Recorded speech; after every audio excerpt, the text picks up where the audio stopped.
Happy Roho Monday. Happy Spirit Monday. I hope that you are finding some rest and some flow in your spirit. Um, as we got lots going on, and I continue to say that because it's true. But inside of every chaos is order trying to push itself through. So I am believing that there is order trying to push itself through this chaos right now. This Monday's Roho is about the book that I've been finishing up. So I think I've shown you. There is the book that. Oh, you know what? Let me, for old time's sake, pull it out here. Let me pull it out here. So I have. I'm leaving now. The breakup and the becoming. So I've been reading. I've been pulling from this book a lot while I'm doing stuff with y'all. I haven't done it in a long time, so I'm gonna do it again. And there's the I'm Leaving Now workbook. So like it's a reflection book where you can ask questions. So it's a workbook. Okay. There's the memoir. The memoir is the book. And I thought I'd be done by now because I'm like, hey, this divorce should be over lickety split. And here we are, still going through it. But I wanted to share one of the chapters that I recently just finished. I want to share a snippet of it. Because it's about clarity. And the reason why I'm sharing it is because I found something that I wrote, and it's kind of a caption, and it says, clarity is hard because once you see the truth, you're accountable to it. You can't unknow it. You can't hide behind excuses anymore. That's why so many of us choose denial over clarity. So it made me think of myself. Because in the process of all the things coming out now in this divorce, so we had to subpoena the bank records because he's completely unwilling to give us any information about his finances. So we had to subpoena the banks, the mortgage company, all the things. And in doing so, no wonder, like everything makes sense now. Everything, when I see all the secrets he had.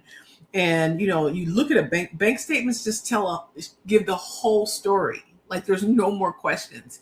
And I mean the whole story of who this guy was and what he was doing, what he wasn't doing, and it's just amazing, right? So this clarity part was, as I was writing it, I had just was putting down my thoughts.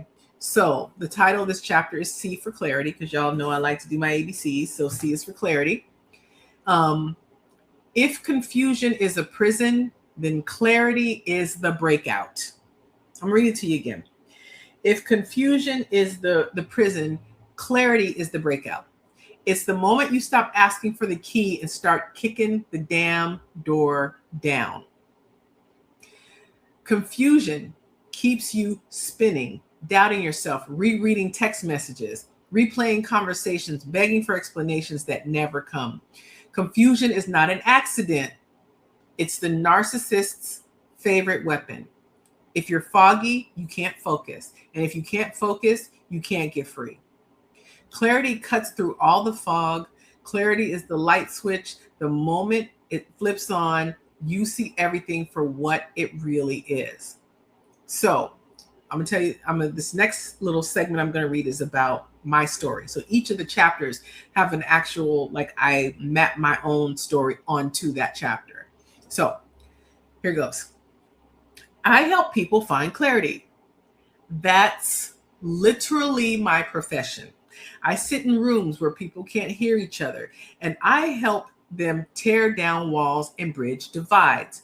I listen deeply and then reflect back patterns in a way that unlocks understandings for for all of the people involved. People pay me well for this skill, and yet at home with him, I was always confused. I'd sit in my car after an argument, replaying every word, wondering how I ended up apologizing for something I didn't do. I'd reread texts, trying to decode hidden meanings. Maybe he, interpreted something. This is me ad-libbing now. Maybe he thought that he heard something that didn't say. I didn't say. I'd question myself. Am I overreacting? Did I make this up? Am I the problem? The more confused I felt, the more he seemed to thrive.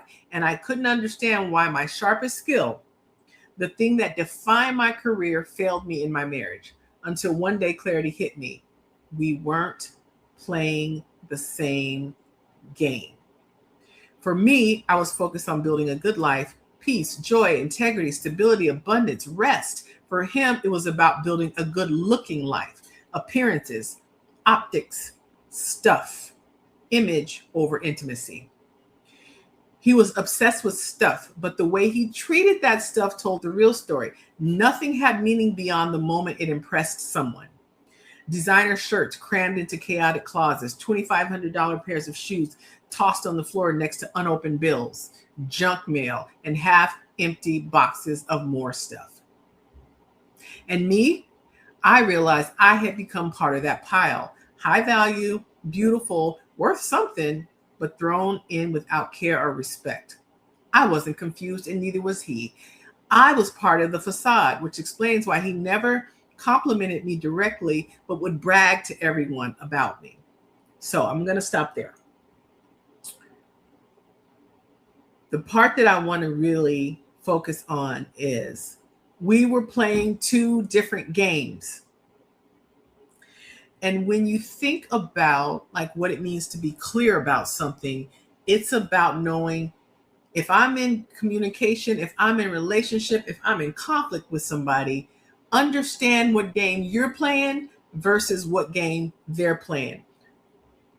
One of my coaches always told me, you're always winning the game you're playing. If the game I'm playing is about peace, then every response needs to think, what is the way to get to peace from this moment? There's this decision with this house. What brings me the most peace in this moment as it relates to this house? Okay, so my finances are looking the way they're looking.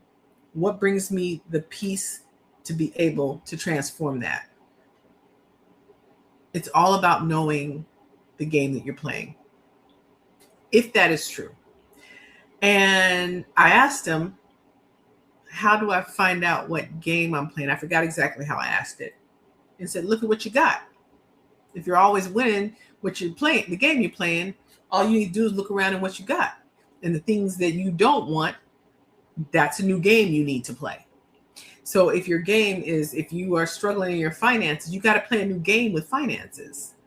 If your game is relationships don't seem to work, there's something to look at there and change the rules of the game, change something, change the moves, the plays that you are running as it relates to relationships. And so part of it is just really knowing yourself and being honest. Because if I were true in my relationship with him and said, what was the game I was playing with this guy for all this time? So I was playing a game called This Is What I Don't Want. Completely didn't think about what I do want. That was not that wasn't a game. I wasn't playing a game of manifesting what I wanted. I was playing a game called just being comfortable in what I had. So I just didn't want, it was too much of a heavy lift to even think about starting over and learning a whole other person. So I was winning that game. I became an expert at his chaos, at his confusion.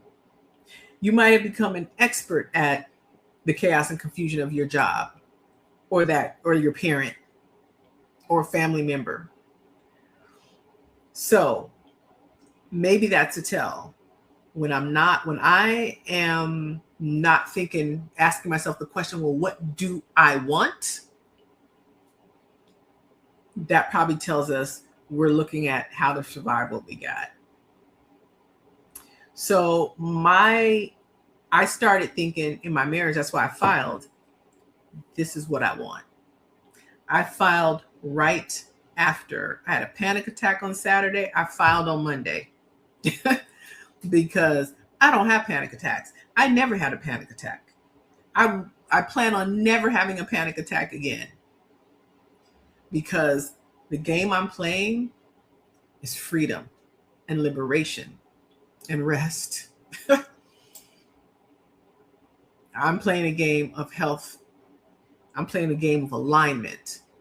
My number one thing is being aligned with, in my mind, aligned with my body, what I'm supposed to be eating, what I'm supposed to be doing, aligned with God. That's it. Anything else is what it is. Alignment, alignment, alignment, coherence, mind, body, spirit, coherence. So what is the game that you're playing?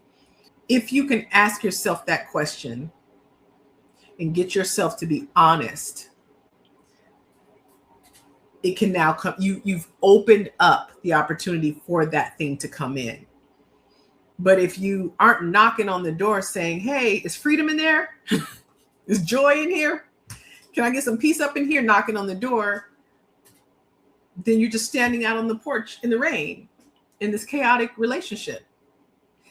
And all there is to do is knock on the door of what you want. And I didn't say knock on the door to get dry. I said knock on the door to ask what you want. So, clarity, knocking on the door and asking for it. And when it opens, you step in and you shut the door behind you. You lock it. Don't let no chaos, don't let none of that stuff back in. Once you get into your place of peace and joy and freedom, and you're in that house, all there is to do now is enjoy and breathe and share and trust and continue in the flow of that space. Okay, I guess that's it. Bye.